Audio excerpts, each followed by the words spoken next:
So I was wondering if you could comment on a certain connection between your axiomatic sense of equality and the question which Ambedkar put of Marx or Buddha. So in axiomatic, you postulate an axiom for which there is no proof asked by definition, and it is something which is self-evident. Right. And in Marx or Buddha, the question which he asks is, there is this body and there are thoughts which emanate from it, but there must be some source or there must be some other place higher than this where these notions of equality are coming from. The connection I see between these two is that the only other thing that I know of which is self-evident is sort of existence itself. So would you say, how would you comment on this connection between? Well, that is an excellent though difficult kind of a point. Let me see if I can think about this in a coherent way. So you're right that the axiomatic declaration is to declare something for which by definition there is no proof, or there need be no proof at that point. You are right to point out the exact mathematical meaning here, which is that it should be self-evident. Now, in the case of a political axiom like equality, to say self-evident is odd, because clearly it is not self-evident to most people in an unequal society. And yet when you declare it as an axiom, you force it to become self-evident. So it's a new kind of an axiom where you say that it is self-evident to me and it better be self-evident to you. That's what I call militancy. An axiom is also militant at the level of speech. Yeah. So to a people who don't like it or not used to it, they feel threatened, harassed, and hence they invoke the law against it. They say, no, take this guy, put him in jail, or at least socially ostracize him. What terrible times Ambedkar had while he was such a famous person. And imagine a person who is actually living a life in the complete isolated localization of an untouchable in that situation. Anyway, that apart. So self-evident itself is an ironic thing, but you're right to point that out. Yes, self-evident. Now, in the other side, that other thing is very beautifully you put it, that with dispositional equality, that the thing which is in the body and yet not in the body, it is in something like existence. Yes, I like that word. I would like to use that word, existence. In a way, that is exactly what I'm saying. Disposition is not simply the empirical body as it lives its physical life. Disposition is indeed the ensemble of elements, including bodies and other social materialities, which taken together could be called an existential ensemble, an existential assembling of elements. And existence itself is not something which you can again prove. So you can't say that if I take all the elements and bundle them together, that bundle is existence. Existence is there in all of it and nowhere is it localized. So in a way, existence is also another axiom, but it is a beautiful axiom which is an axiom which comes at the end instead of coming at the beginning. So you're right, I like your formulation and I profit from it. It is a kind of movement between idea and existence. And in between there are the material elements which we have to weave together in new ways. Yes. I have a question. Please, yes.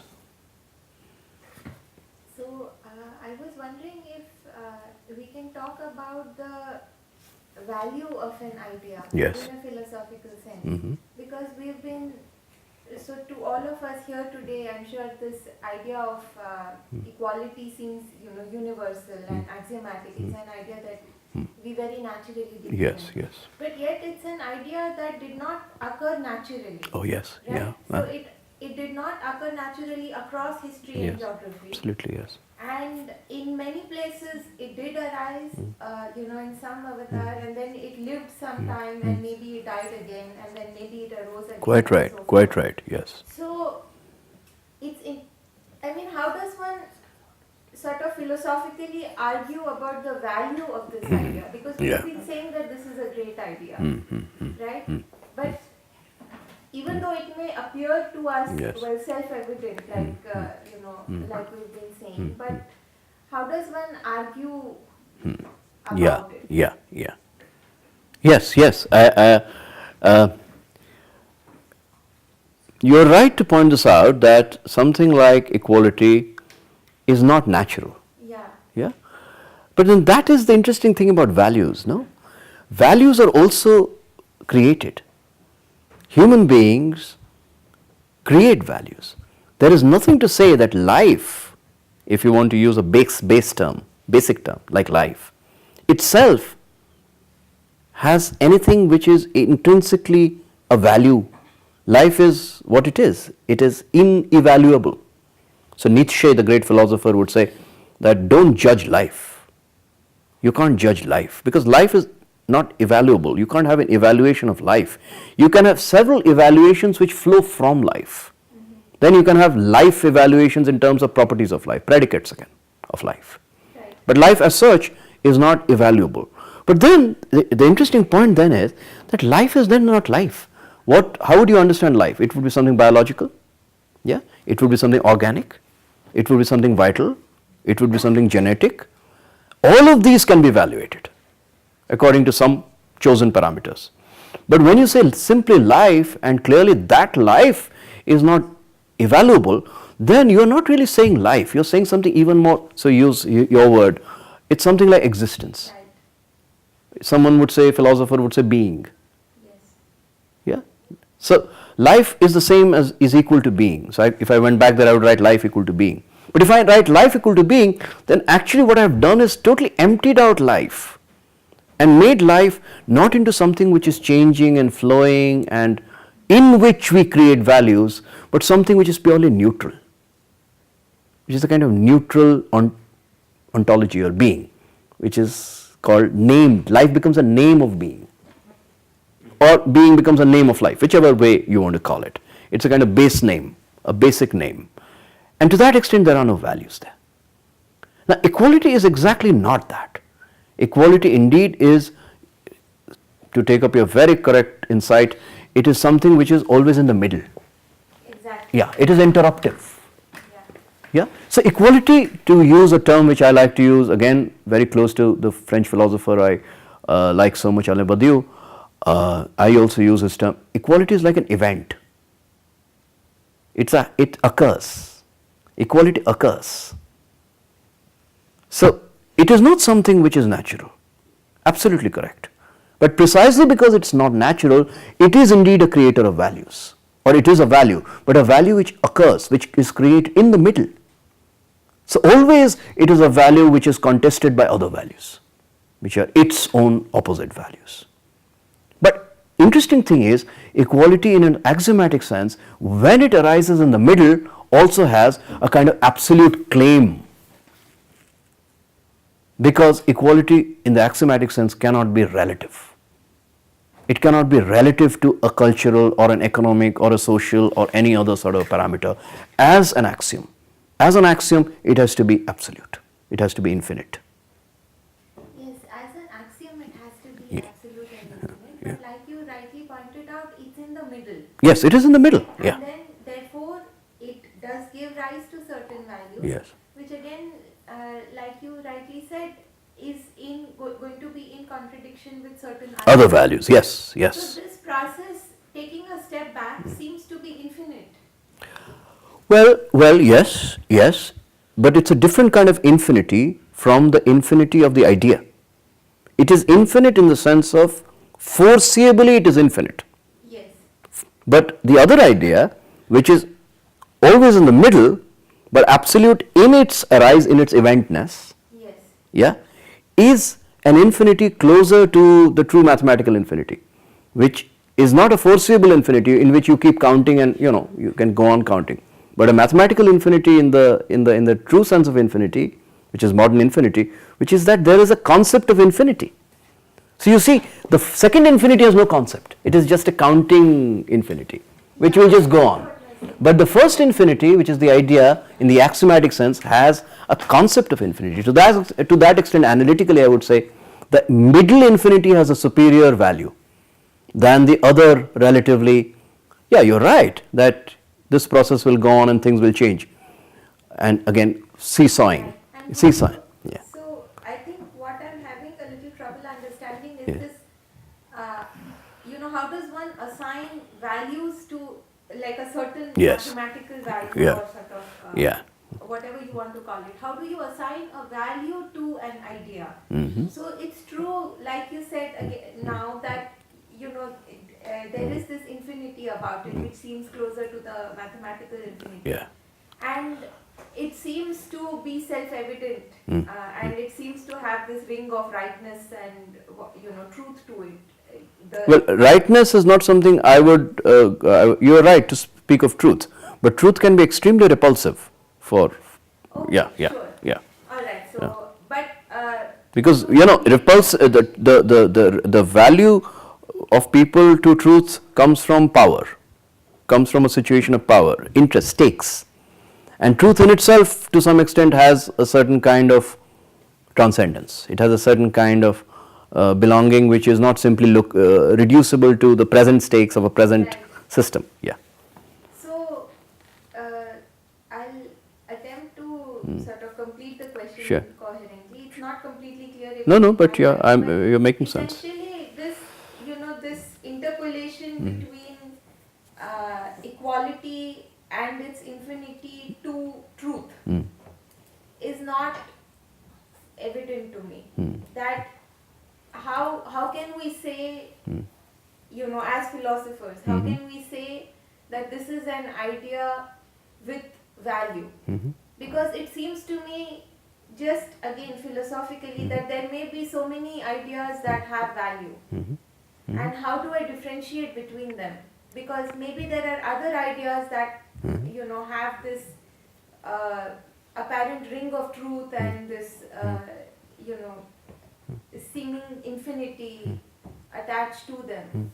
So how does one argue about this? Yeah, so that's a very clear objection. I understand your objection. The answer to that objection is that you argue about it to the extent that you dispose yourself towards it. There is no argument about this outside of your disposition to it. So it has to be a militancy. You cannot speak of this value as a comparison between different values from a scientific point of view, which is a neutral point of view. Yeah. So after all, we are speaking, yes, clearly. That's the difference. That's why it's a mathematical metaphor only. Right. So I'm not getting into the history of mathematics. In mathematics also there are lots of partisan points of view, but let's not get into that. Even if we take the metaphor for the moment and just say that axiom means something self-evident, like I said, it is not self-evident, it's an enforcement of self-evidence, which means you're already taking a militant position on that truth and in a way declaring its truth value. But by declaring its truth value, you are also disposing yourself towards it. So it also goes to answer your question, that you're disposing yourself towards it in a partisan militant way, and others are disposing themselves against it also, insofar as you are producing an effect on others. Right. Yeah. So without that militancy or even a subjective disposition, there is no way that you can build a pure scientific analytical comparison between these interruptive axioms. Right. Absolutely, that has to be clear. And hence, whatever I have said, I don't think goes towards giving us a kind of ground or a plan for carrying out comparative examination of other ideas, between ideas. On the contrary, I have spoken of equality as one singular idea which is absolutized or universalized or made into a truth through an axiomatic enforcement. And Ambedkar is the name of that enforcement, and I take responsibility for my statement today as another enforcement. But I try to do it as peacefully as I can. Yeah.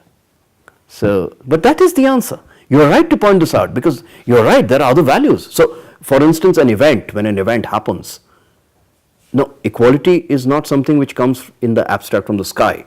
It happens like in 1927 when Mahat, from where does it happen? It happens because there are tremendous pressures on the untouchables to be suppressed by the majoritarian Brahmanical Hinduism, and there is also a certain kind of colonial Indian national movement conjuncture with all kinds of factors where there are certain new thoughts or possibilities opening up.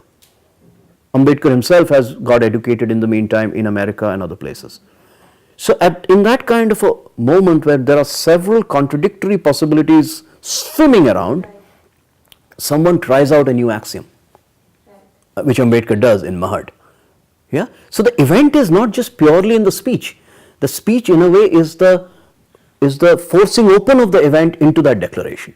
But the event is something which is happening in history not out of anybody's plan, but as a new set of possibilities. To that extent, there is also a reaction to that event. So if you read Savarkar, then you will see a strong reaction to many ideas of equality which he will put down from his side in discourse. So just to take your example, which is exactly the other values, arguing against the value of equality in that sense. And then Gandhi has another kind of response, and other people have other responses.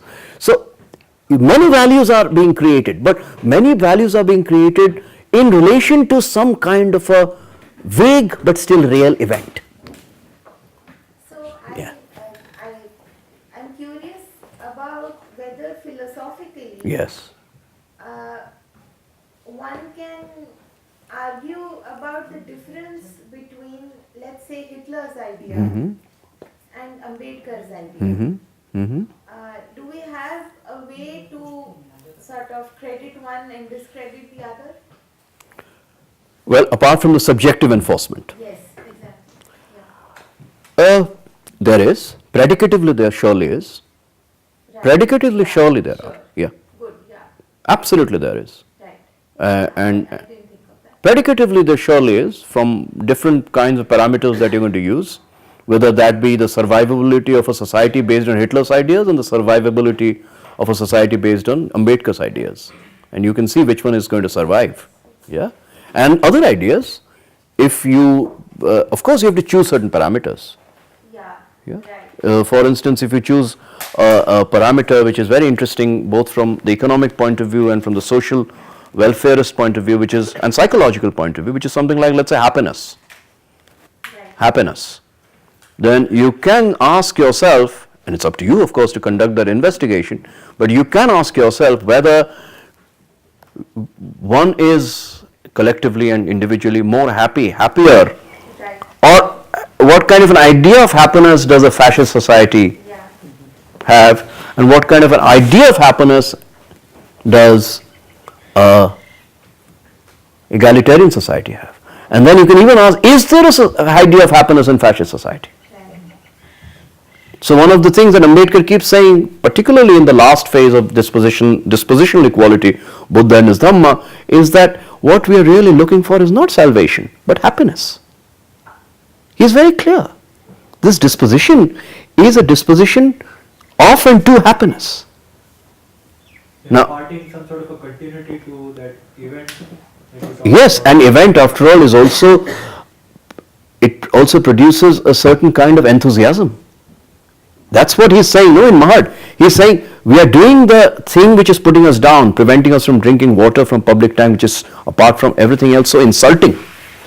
But when we are saying for the first time we are the ones who are enunciating a norm of, declaring a norm of equality, clearly there is also a new enthusiasm, a new energy, a affirmative energy of saying a new thing, not just for yourself but for everybody. Yeah.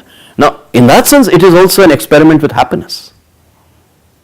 So, happiness is also something which in a way is between something like utopia, which is completely somewhere else, and something like the skeptical ethics of pure present considerations, that, oh, let's not think of happiness, just let's think of survival at this point. Happiness is something real in the sense of trying out a new life, but happiness is also something beyond the present, for which you live. Yeah. So, in Buddhism he will talk about compassion, love, happiness. Now, it is interesting to ask whether fascism has an idea of happiness, Right. whether all the extensions of fascism have an idea of happiness. Yeah. Curious to know that, see, all this freedom and all throughout the discussion, that the equality draws its inspirations from the rules of principles of ethics. If I'm All right. So Okay. how does the principles of ethics play a role in bringing down inequality in society, either religious or social, and how would it be enough to, or a major part or a factor if you consider it, to solve the inequalities which are going to come in future? Because as said, and he said that this is an infinite process. Equality cannot be achieved. One kind of will be end, the another kind will come. So thus the rules of principles they will. Yeah, no, I absolutely recognize the importance of ethics. Limited community can follow a prescription of equal life and all that, but that is only for the limited community. So it is relative, so it will become a kind of egalitarian culture of a certain people. So tribals, for instance, tribal people, what are called tribals, the word tribal is also very, very dissatisfactory. But whatever, people who live in certain indigenous societies, in certain societies which are cut off from the mainstream competitive rat race kind of a life, do live very, very egalitarian lives, particularly gender relations. There are very different matriarchal societies. Nevertheless, those are predicative real examples of limited communities. Yeah? What I'm trying to propose to you is the thought of equality as a universal possibility. To that extent, I am saying the question of ethics will come from the universal possibility rather than lead up to it. Now, let me take two examples to illustrate this, which has some consequence. First is this, that let's say in our times, people who are enthusiastic about the idea of equality would have their own particular recipes and measures of what will bring greater equality to our societies. So people who are very enthusiastic about, let's say, technology, new cybernetic communication technology, would say, look, technology brings new possibilities, great possibilities of equality, because everyone virtually has access to technology today, or should have access, because technology is so inventive and so sort of networked on a global scale that no one can limit it to your possession or your ownership or your, stamp, which is true in itself. Or people like, say, Amartya Sen, who have a favor or who have certain kinds of, preference for certain measures like education, particularly for girls, for children, a girl child, for the girl child, which will empower them to then find their own egalitarian relationship with the rest of the world, would say education is an absolutely essential condition for equality. And you can have other such. Religion, so for some people, religion is the most important thing, that religion is absolutely essential, particularly to Indian society, because Indian societies are traditionally so religious. So you don't dismiss tradition, but make religion as egalitarian as possible. Yeah? So you can have your path, but what does real history show? Social experience show? What it shows is that each of these things, religion, if you take it from first start with religion, you keep including some sections, some other sections keep getting excluded.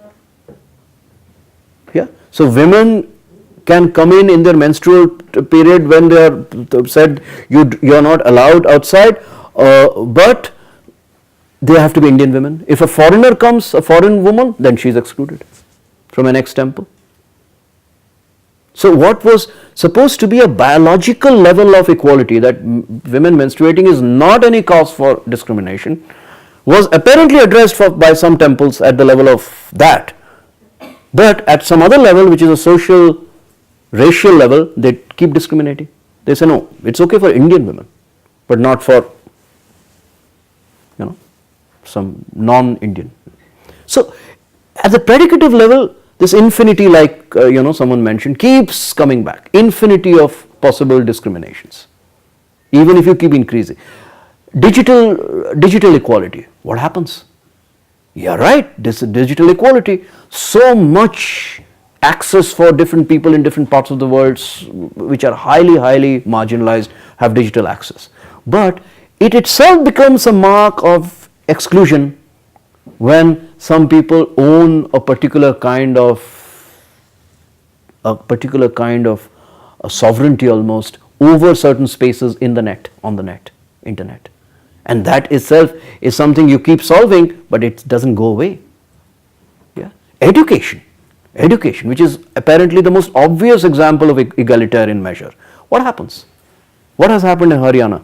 Even the courts have backed it, that people who do not have a particular degree, women, are not allowed to stand for Panchayati Raj elections. Their education has become a discriminant. It is not equalizing, it's on the contrary being used as a Swachh Bharat is a fantastic project apparently, but what has happened in certain contexts? People have said, oh, to encourage people to have toilets at their houses, we will not allow people who don't have toilets to again stand for elections in the Panchayati. Now again, a good idea apparently is a discriminant. Now what is the answer to all this? The answer to all this is, if there is equality, each of these things are equalizing. And if there is no equality, then each of these things have the opposite effect from equality. So see, all predicative measures can lead to this or that. They can lead to great welfare and they can lead to exclusion. They can lead to equality, they can lead to inequality. They can lead to more justice, they can lead to further exploitation, depending on whether there is an idea of equality in society. And this is something you can verify. There is no way you can refute this predicatively. Hence, predicative measures are always ambiguous. They can go in either direction, if the axiomatic environment is not there. That's the first example. The second illustration is this, and this is what the lady, she is not here, but the point she brought up. Because it's not natural, the idea of equality, it happens in the middle. Then a funny problem comes up. Oh, you were here, sorry, yeah, as I meant you. So, a funny problem comes up. Suppose you take the question of suffragette, the rights of voting for women. So, in the 19th century Europe and early 20th century, there was a tremendous fight for the right to vote.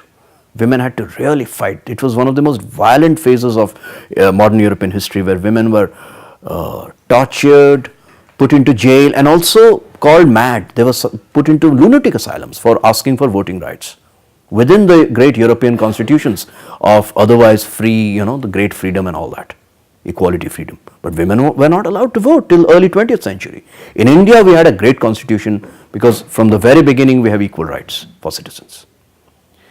Now the point is, suppose we say that at finally some point after all that struggle and tortured history, right to vote is finally accepted and women are constitutionally recognized as equal to men.